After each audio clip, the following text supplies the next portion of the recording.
Here we are with Matt Hallam, just a few weeks out from, arguably the biggest fight of your career on the biggest stage. We've spoken with you a number of times, but we've always done pre-fight or post-fight interview. We've never actually really sort of got to know how you got into this, and so we're going to start at the very beginning. And when did you first start doing any form of martial art, and why did you take it up? Yeah, well, I started Kung Fu. Oh, well, first of all, my mum took me down to the local judo club. I didn't really like it. So I used to see that Van Damme and Bruce Lee and wanted to kick and hit stuff. So I thought that would be a bit better. But so I went to the local Kung Fu school where some of my friends was training, and took it up from there. 12 years old, that's when I took that up.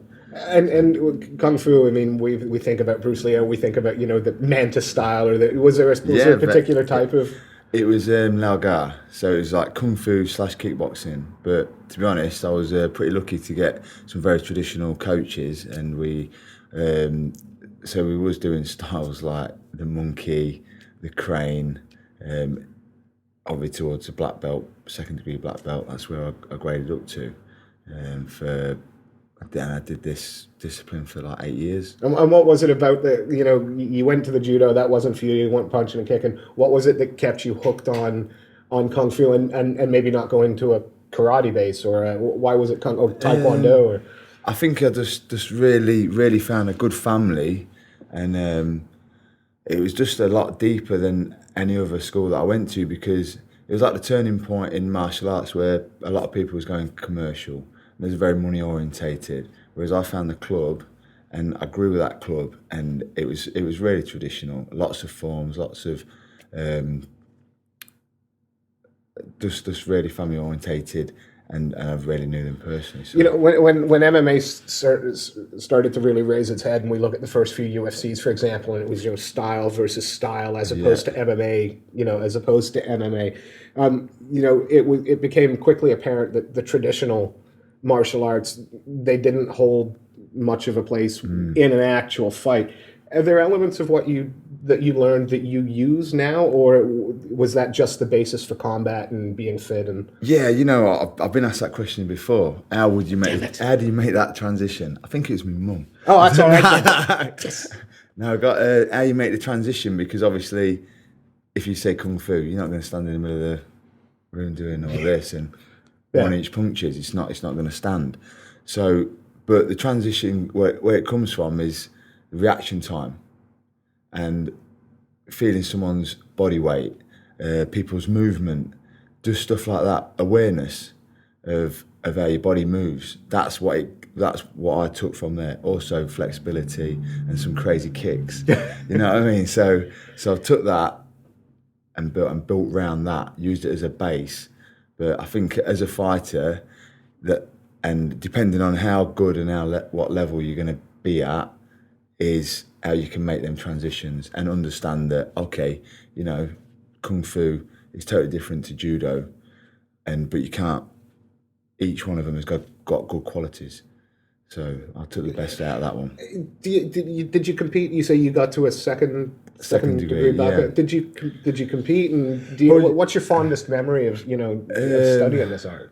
Well, I used to do obviously we'll call it like the shiny pant competitions, So my man over there in the corner, he's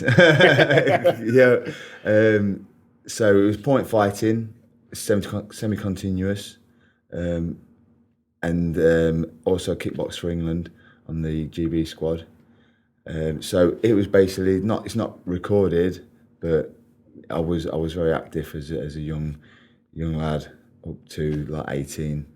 Did you find that you were making sacrifices that other 18-year-olds weren't to keep being good at the craft? Is that where is that the start of where the discipline to become a mixed martial artist came from?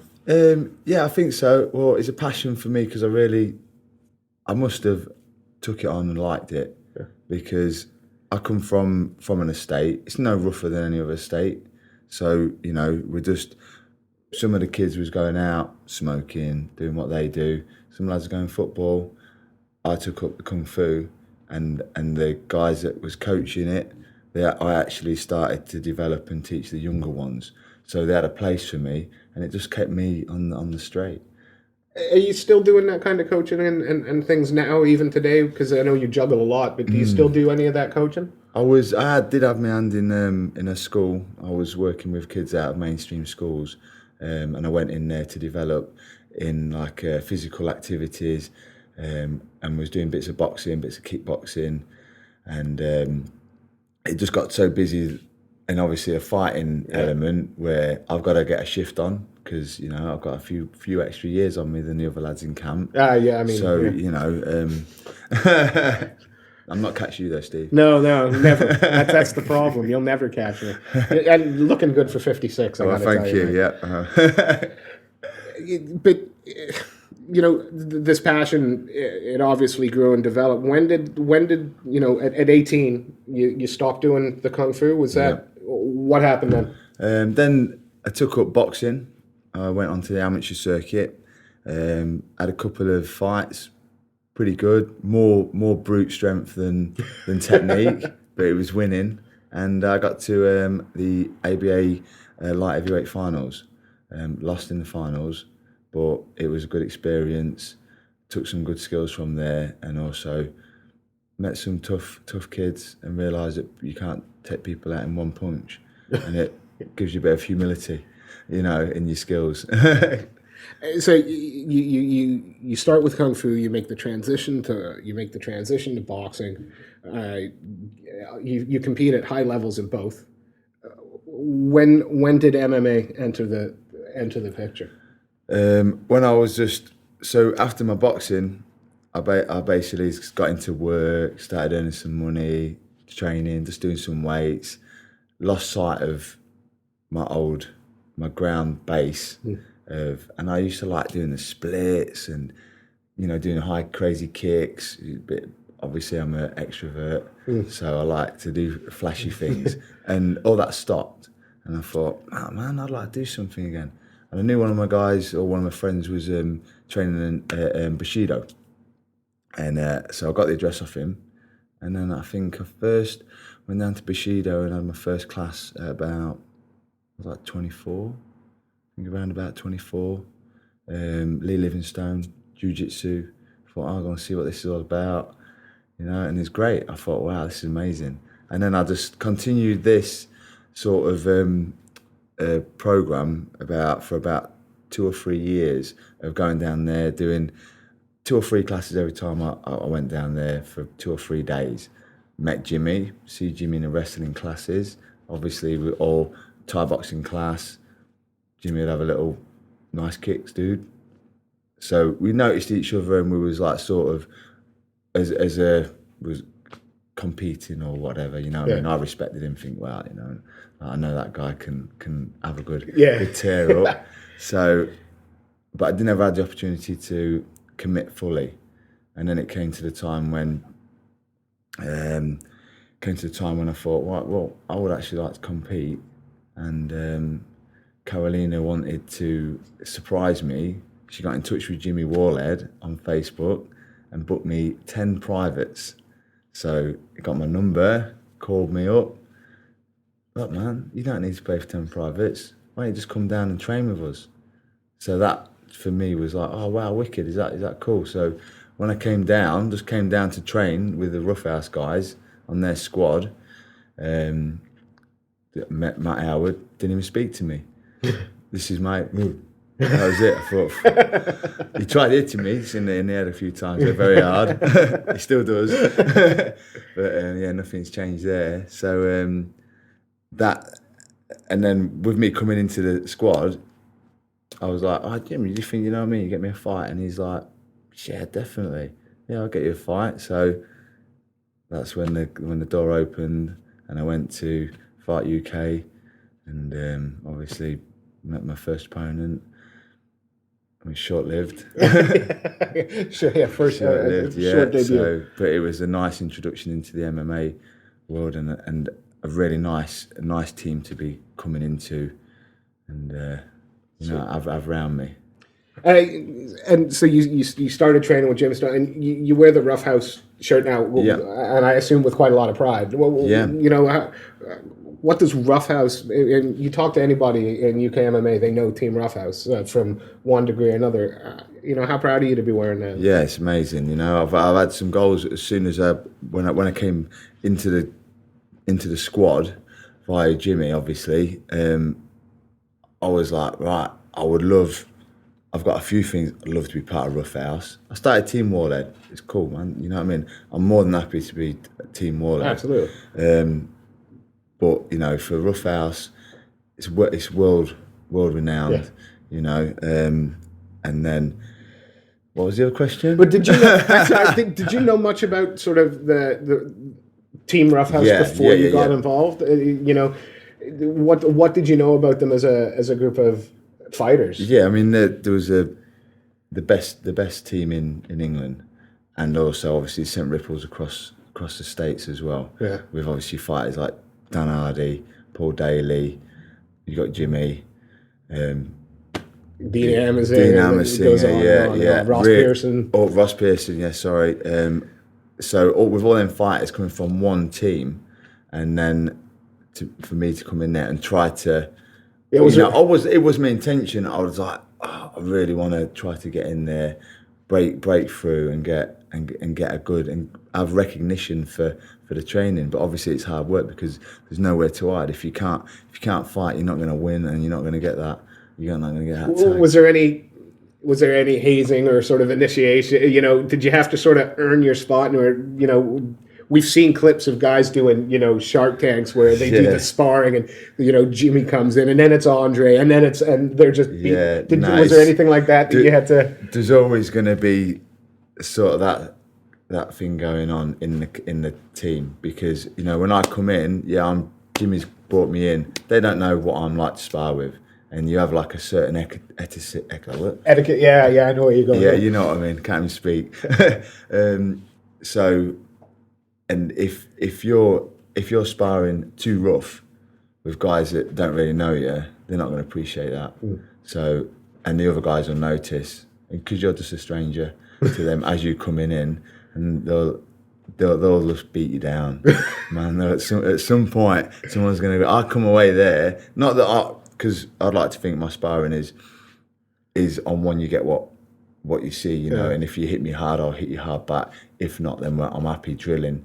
And that's how I was going. But yeah, it got put on me a few times. One of the things we've heard a little bit about is the Judo Jimmy dance. If he gets caught, or if you catch him with a good shot, he'll sort of smile at you and then start to do some fancy footwork. Have you ever experienced that? Yeah, a few times. And is it as frightening as people have maintained? Because apparently once he gets that smile on his face, and he's like, he goes into a different zone. Yeah, you don't recognise him really. Where's Jimmy gone? And here he comes. Have you been on the receiving end of that? I've been on the receiving ends. Yeah, my own fault. And obviously, when we first started training together, as a man, and I like to compete and be competitive, trying to mix it up with Jimmy is his style is nice, close, tight, crunching punches, devastating hooks. And me, should be long, using my range and my jab. Okay, let me go. Oh, I'm going to get tight into Jimmy and have a bit of a rook. Man, I'll come away with I have ice on my head at the end of the night, But he's my pal, so. And so through training, and you asked Jimmy for the first fight, and I'm not trying to age you here, but how old were you when you made that debut? I think 32, 31. I think it's it is kind of. Yeah. See, I am aging That's you. all right. It's certainly not usual to start what is going to be a career for a little while. Obviously, the way you're going, so late. Is there any regrets that? Oh man, if I had started this 6 years ago, or is there no regrets and you're enjoying what you're doing? Yeah, I could sit there and go, I wish this, I wish that. But at the end of the day, I didn't have the opportunity, and it would cost a lot of money to come over here and just. It's lucky that I've got to the level I am now, because it's obviously not going to cost me money to come and train. Yeah. Because now it's a lot better. But as a young man with not great work, you've got to concentrate on one thing or the other. And if you're going to step in that cage, you've got to be here. And for me, I've got obviously my outside work that's developed, and it's only like the last probably five years where it's been enabling me to have that freedom to train. So you know, I've been able to try to develop a little bit with seriousness, and that's why each fight that I've took has been timed right, so I can get my camp right and get the best out of me and go, okay, boom, because I don't want to, like you say, Steve, you know, I'm 56. Clocking it, 56, last count. That was 5 years ago. It's been nice, but you know, I don't want to make any bad mistakes. Yeah. And any losses are just going to set me back. So I've got to like have full commitment. You've fought, your debut was with Fight UK. Yeah. You've had, I think, 3 fights with Fight UK, maybe 4. I should have done a bit more research. Sorry, Clay. You've fought on Made for the Cage. Mm-hmm. So you fought on, you know, 2 really, really reputable regional shows, and now you're making the transition to BAMMA. But let's talk your last 2 fights, because I think, you know, apples and oranges. And of course, 2 fights ago, you suffered your first defeat. Yeah. You know, every fighter will say that I learn, as long as I learn from the defeat. Yeah, it sucks to lose, but I will get better. How did the defeat make you better? Yeah, it made me better because obviously the experience of being in the cage and losing, for one, was, okay, it's a reality, you know, you can lose. We really should all know that, but so I'm going to interrupt. Was there, when you, and I think as a fighter you'd have to, so it might be a stupid question, when you go into the cage you think you're unbeatable. I think is that a fair mindset for a fighter, not just you? Yeah. When you are beaten, you can go one of 2 ways. Yeah. You can either use it to make you stronger, or it can break you. It seems to me you went the "it makes me stronger" route. You know, I've got this thing that goes on where I don't think anyone can beat me unless I make mistakes. So to me, that makes me pretty dangerous, because it's only me, it's only I that can lose them fights. And this is how I perceive all my fights. I think that I can fight and beat anyone in the UK unless I make my own mistakes, because I think they'd have to be very, very good to put it on me and bully me as a fighter. And that's how I take it, not with arrogance. No. I think that is correct, because I train hard and I put my work in.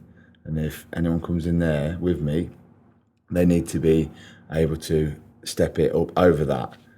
And so that's where I'm at. With my brain, with my mind, that's how my mind works. So when I lost my fight, it wasn't, Yannick's a very good fighter, and as at that level, he will punish someone for making their mistakes and he will win. And I made the mistakes and he won. You were saying that you know, you don't feel that, you know, there's a UK guy that will beat you. You will, you know, it'll be you making the mistake. What was the mistake in the fight that you did lose? Was there something, because the first round you owned him? I mean, I think it's fair to say you put it on him in the first. I think that was, you know, that was one of my problems, was that I was trying to finish the fight straight away and not take the whole fight for the 3 rounds. Yeah. And in the second round, I just didn't stick to my plan, you know, didn't come out jab, kicking while I was moving back, you know, and nearly all my coaches fell out of me over that, you know. There's no disown me. Kicking while you're going back. You know, what's that? Who does that? I do.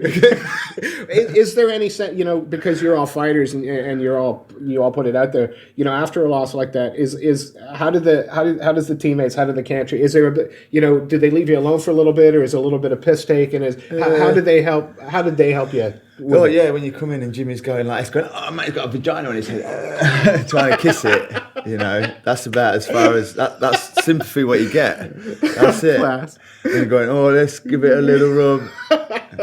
But to be fair, we saw you after the fight, and again, you had a big smile on your face. Is the competition, I know you were disappointed, but is the competition that important? You know, is that what you enjoy more than anything else?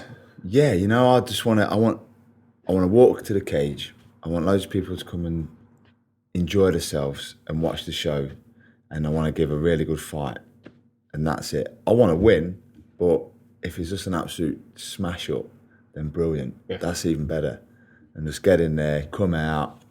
Okay, you know, if my ears are all right at the minute anyway, and everything's all right. But if it's all, then well what can you do? You know, you're the second prettiest guy. I'm so happy. Oh, thank you.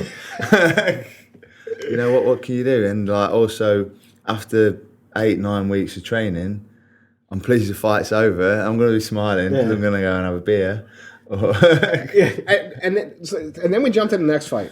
You know, arguably a physically larger opponent. Usually a light heavy now. Everybody expected Matt Hallam to come in and, you know, do what Matt Hallam does. Catch him, you know, with some really nice high kicks or a great punch, drop him. You switched it up entirely. I mean, it was a different game plan than we'd ever seen you use before. Was that as a result of the previous fight that you felt, you know, I've got to be more than just where did that change come about? No, to be honest, I was flicking my jab out to see how he was going to react, and when I flicked my jab out and then threw a kick and he moved back, and I thought, well, his back's up the cage. I'm gonna go in for a takedown and we'll see what happens. And that's where I see him. If he'd have circled out, then we'd have continued striking.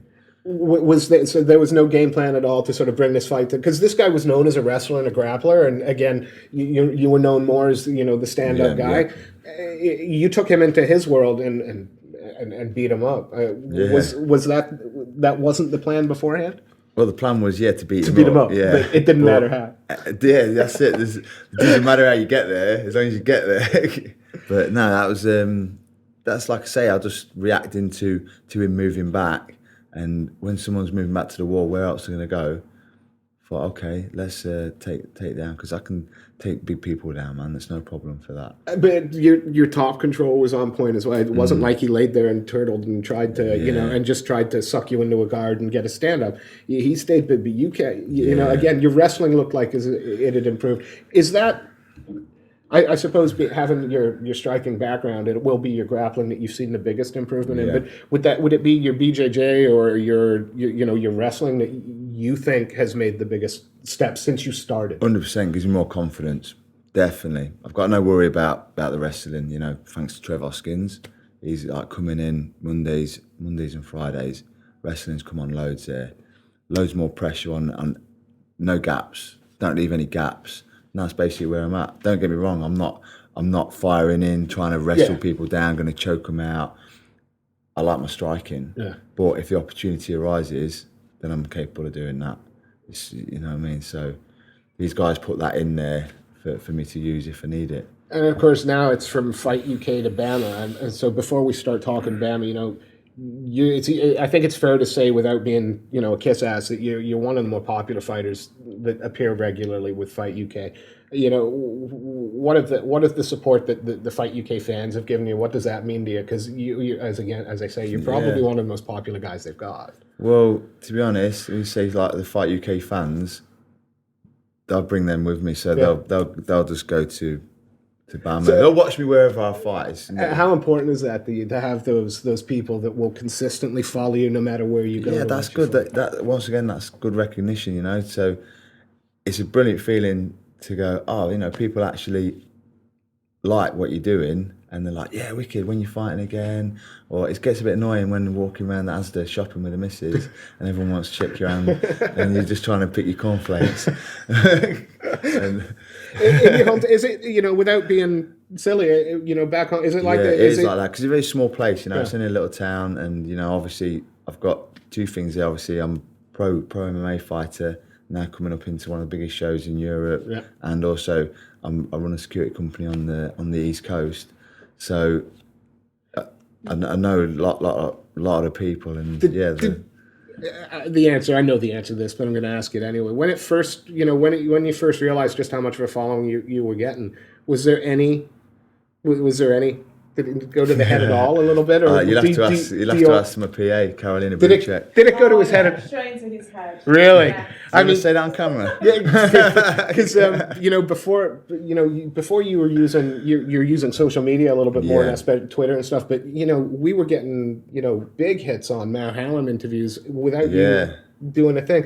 Do those people fire you up in the cage? I've asked this all weekend, so I'm not going to change the habit. Do you hear those people when you're in the cage, or do they gear you up before you get in, and then once you're in, it's kind of tunnel vision? For me, I know they're there for me, so I'm like, I don't want to let my team down. I'm there to fight for my team, and I'm there to fight for all these people that come to watch me, and that are Twittering and Facebooking me, saying, "Oh, I can't wait to watch you fight." And that for me, they can't wait to watch you fight. I just want to go to the gym and start kicking the bag again. So yeah, I'm going to give you something to watch. Okay. And they're making requests, do this, do that for me. I'm like, I can't make any promises, mate, but Can you, I want to spinning heel kick, knock out at 1 minute 30 of round one, please. Although, you do have a habit sometimes, certainly in a couple of fights, you've called what you're going to do and have delivered on it. I might ask you how it's going to go with Harry a little bit later on and see if we get the call. That's cool. And now at BAMMA, it's not that far away. It's only a few weeks away. It's an arena show. As you say, it's one of the biggest events in Europe. How have sort of your teammates, and especially the guys with the experiences on the big stage, you've got a lot out of Roughhouse. Are they helping you kind of prepare for what the atmosphere and how it's going to be different in an arena as opposed to a smaller venue, or is that not something that's ever? I think each of us as a fighter now, we need to look at it from the outside point of view. We just have reassurance from each other about how fit, strong. If you're not ready to get in that cage, then mentally, then you're not ready. Nothing's really going to prepare you other than just thinking about putting yourself in the place in your mind. That you have to know yourself, how to deal with that.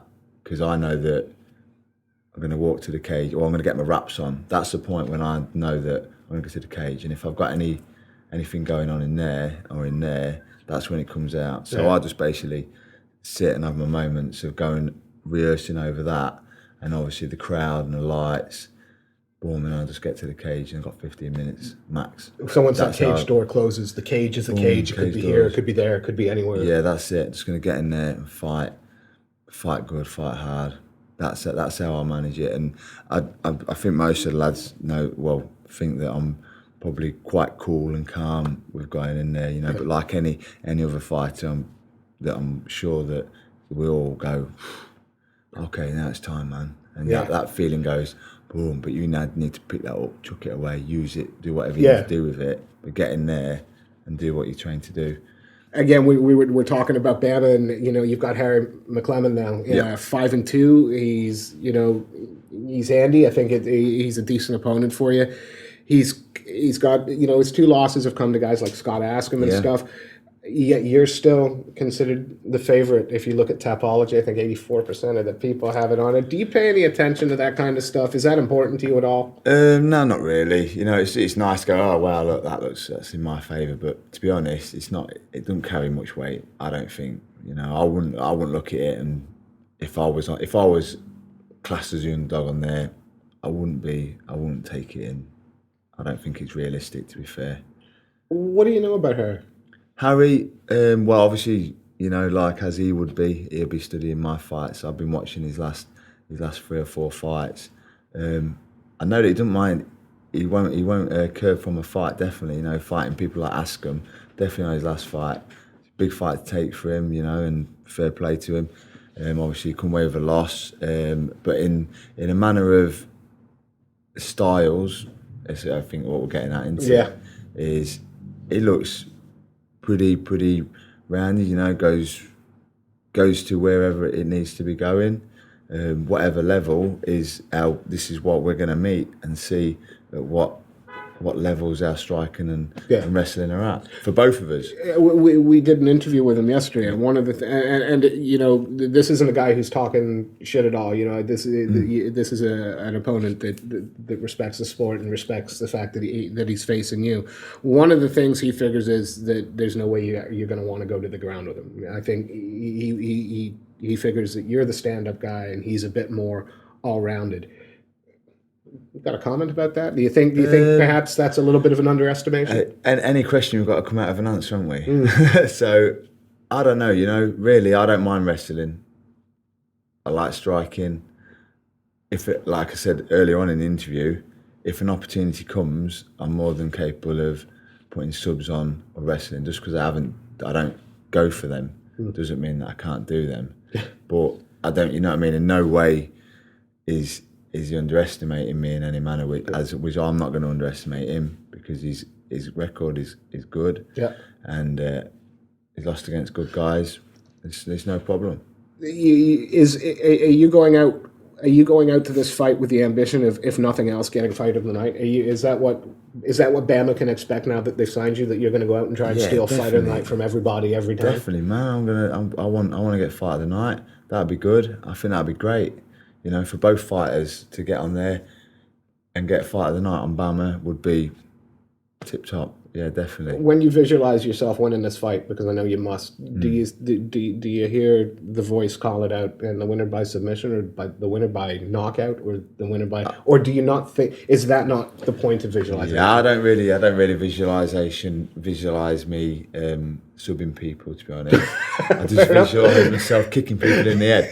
I've just got a thing, it's just like boom, kick in the head. It just like comes out, but whether or not that comes in, it's always a positive. Always a positive one. But yeah, I like the knockout TKO.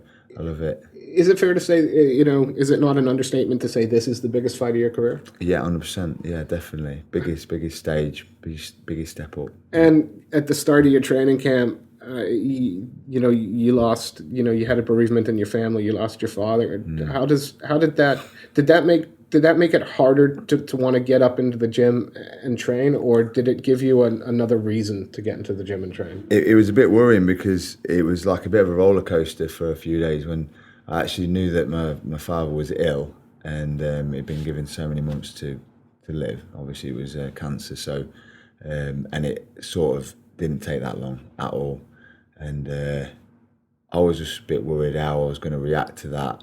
But being in this environment, I'm away from home. Yeah. So I took that news, come away from home into this camp. I've got no family here, so I'm not surrounded by familiar stuff. And Jimmy and the guys was wicked. I always say Jimmy, because I'm here, I'd spend loads of time with him and in the camp, and he got me 2 ears. We had barbecue, healthy barbecue though, for Blueberry Nutrition. That is, ostrich burgers. Would you say, we're moving away for a second, so I'm interrupting, but is it fair to say Jimmy Wallhead is your mentor here? Yeah, 100%. Yeah, definitely my mentor. Yeah. And what is it about Jimmy that, and what Jimmy does that you have latched on to and taken? Why Jimmy as opposed to, somebody else? I don't know. I just that's a pretty hard question to ask, to answer, not ask. It was easy to ask. It was easy to ask. I see it. It was like, wow, I wish I could answer that easy. But no, I really respect Jimmy, because when I first started with the Roughhouse Warlord team, it was like having some tough decisions to make in his fights. He wasn't getting the fights that he deserved as a fighter, because you can just see him and go, wow, that guy can smash people for fun. Why is he not? And you just can't do anything about it until you get that opportunity. Yeah. And it's just great to see him grow. And all of a sudden, he's on 2 covers of MMA magazines. He's fighting for a world title. But from not fighting for, or having 2 fights in 2 years on Bellator, he's pulling his ginger hair out. This best come out after, because I do want to fight on Bella. And I ain't wrestling him. So, is he going to keep the ginger for this fight, do you think? Or is he going to the ginger fur? Yeah. It's not fur, it's hair. It's not a Wookiee. I've got to interview him at some point. He's going to fucking see. I've got a tap out challenge with him. Stop it. I'll see it's you. You just give me... Again, and what kind of support did you say that these guys were great. And if it's not too personal a question, what kind of things were they doing for you in obviously a really tough time? There was just I think there was just being there. I don't know if it was just me, but there was, obviously I finished training here. Normally I go back to a guy, Richie Goddard. He comes down, does a lot of jits down here, and normally I just go back there, cook my food, sit there, play Xbox or watch movies and wait for the next training session. And there's nobody about really. And I think, well, Jim was on the phone talking to me. Come down here, come down Loughborough. We'll get Barbie on. We'll, just hang out, play computer, and just keeping me busy. You know, I was just really, really busy. In them 2 weeks where it was bad, I was having to finish camp on a Thursday, which because our work is come down on a Monday morning, stay till Thursday evening, go back home, sort my work out, come back Saturday morning, and then go back again. Well, I actually had to go to Portsmouth to my family there to see my dad, and on a Thursday, and I'll stay there all weekend, well, till like Sunday, and obviously my dad's deteriorating and not in a good place, so I'd have to take that and then come back straight to training camp again. But obviously, with my dad saying, "No, come on, son, you got to do this." Was there any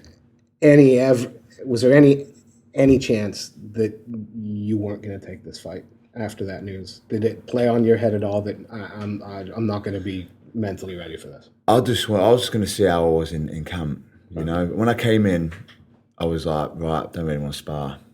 I said I don't fancy sparring. I'm happy doing pads. I'm happy doing pads and drills, and so we had a bit of contact, bit of wrestling, but ended up doing 5 rounds. Sparring, but nice, like good pace, nothing like heavy, and that was not too bad. I had a couple of sessions where, only a couple of sessions, like a few bad rounds where I just couldn't put ones and twos together. That was it. I was just putting like just single shots where I knew that sort of it was playing on me, and that was time to go. Okay, well, we'll do something else now. Yeah. Luckily we do a lot of sparring, but a lot of it's drilling, and the fitness stuff is just like the guys are brilliant. You don't really need to think a lot. That's where I was trying to curve away from the thinking issues. So I was just like straightforward. He's going to tell me what to do, and I'm just going to do it. And I can do that. That's no problem. So, following the bereavement of your father, and you've come back into training. How much now is this fight about? Maybe a little bit about him and sort of doing something for his memory. Is that? I'm not trying to make it too emotional, but is that? Yeah, no. It's to be honest, I knew that my dad's really proud of what I'm doing.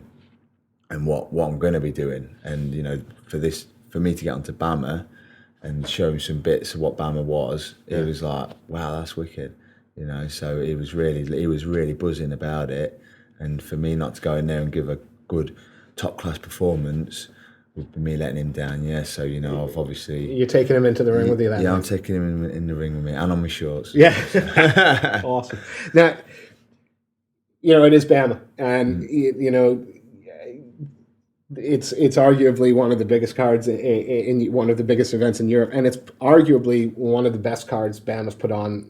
I mean, and they've been getting better and better every time, but this is a fantastic card. How stoked are you to be in Birmingham, to be fighting on that card, not only for yourself, but then also because you've got your friend and training partner and mentor Jimmy going for his welterweight. Can you sum up how it feels to be now that it's getting closer? Is the excitement starting to bubble? Man, it feels like boom, it's all gone on, hasn't it? It's all happened, and it's like wicked. What a time, for me fighting on the same card as Jimmy, training in the same camp. It's there, it's happened. It's like a bit surreal, really. It is. So framed the first BAMMA poster that I've been on. Can't believe it. Keep looking at it, thinking, wow, that's me on that BAMMA poster. That's where I wanted to be, and that's where I want to stay. So BAMMA crowds, they can get loud, and then the crowd that you're going to bring along with you is going to get loud. How what message have you got for those people that are going to come that way to watch? Have you got a message for your fans, or a message for the fans? You're not gonna be disappointed, guys. It's going to be like epic. and again, we listened to what Harry had to say. He's very respectful. If you had, if you were sitting, if he walked in right now and you could say one thing to him, what would you say to him? I'll just say, let's just rip it up for the crowd.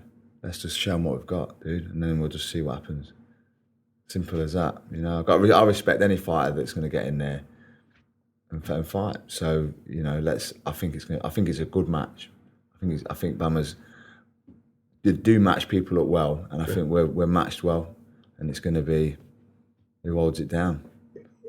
You know, I ask this question every time, and you know, I'm wondering if you've got a list prepared or anything. You know, before we let you go, and again, we appreciate your time. First off, it's your birthday. Oh, okay, yeah. And it's your birthday today. Forgot. And yeah, 56. I keep telling people. Yeah, shit. And you'll have to forgive the bag. Clayton chose it. So. Oh, nice. I'm gonna get this out now.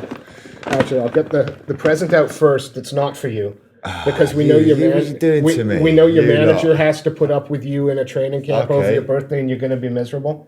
So this is for her. Okay, this is for my better looking half. Certainly your better half. And finally, I'm gonna. It's a great choice, Clayton. I think it's a little bit effeminate, but hey, I'm used to it from you. If you look inside here, yeah, we know you're not allowed to have. You know you're not allowed to have cake. You guys spoil me. But we thought double chocolate, 70 calories. Yeah. You know, hopefully I said to him, get a granola bar. Yeah. And Hey, so that bag back. You can use that again, can't you? You're kidding me. This But is see from that Front again? Row Is that MMA to for you. me? We expect to see you carrying your fight gear in this. I get a big smelly glove in. I got it. You know what I'm gonna have to do when I leave here, don't you? I'm gonna have to ring Blueberry Nutrition and say you're gonna have to know that so you can put them into my plan, innit? Oh man, I'll eat them. Happy birthday! No, I'm out of them. That's it. I'm out of them. I'll take anything. Look, hey, thank you very much. No, we appreciate thank your time. You come down on your birthday. Before we let you go, is there anybody you want to give a shout out to? Any sponsors you'd like to thank? Yeah, I'd like to thank Westwood Lakes for sponsoring me. SEE Services also for sponsoring me, and Acorn Taxes, massive help on my camp. My partner, fiance, for PAing and selling all my tickets and promoting my fight as well. So that's a great job that she's doing. The team always are always there, and it's been a wicked camp. So thank you very much, Wayne Kirk, for supplying a facility and supporting me as well. So thank you very much. Yeah, it's always a pleasure to talk to you. Best of luck. Well, you're not going to need it. You're going to put in the performance that I know you will. You're going to have fun. And you know, we'll chat with you afterwards. Wicked. Thanks very very much.